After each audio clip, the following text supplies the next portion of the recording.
Let's talk about triangular numbers. The formula for triangular numbers is that the nth triangular number will be n times n plus 1 divided by 2. Let's try this formula. Let's say we want to find the third triangular number.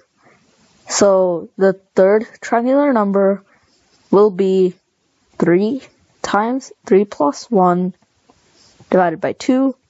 This will be 3 times 4 divided by 2. So this will be 6. Now, what's the use of triangular numbers? We can use it in the handshake problem. Let's look at an example. So let's say we have 92 people in a room and everyone shakes each other's hands exactly one time. How many handshakes took place? This will take a long time to count, so we have to use triangular numbers. However, it can be complicated to do 92 people right off the bat.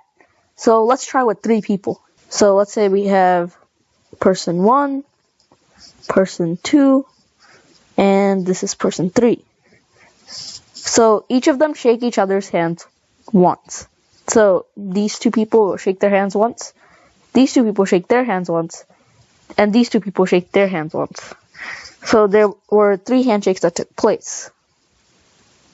If instead there were 4 people,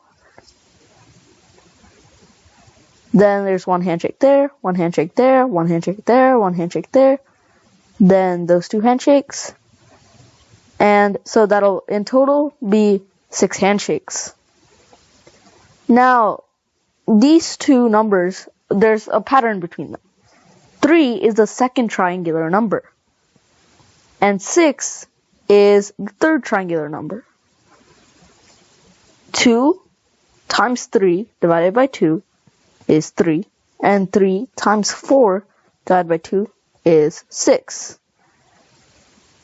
But we went from 3 people to 2 people, and we went from 4 people to 3 people. So, in other words, we take the amount that we have, so that's 92, we subtract 1, and then we find the 91st triangular number. So, we need to find the 91st triangular number. So the 91st triangular number will be 91 times 92 divided by 2. This is 46. And 91 times 46 will be 4,186. So the answer to our problem is 4,186. Now, triangular numbers can be really tricky, so this requires a lot of practice. I've linked a practice worksheet and its answers in the comment section, so make sure to go check those out.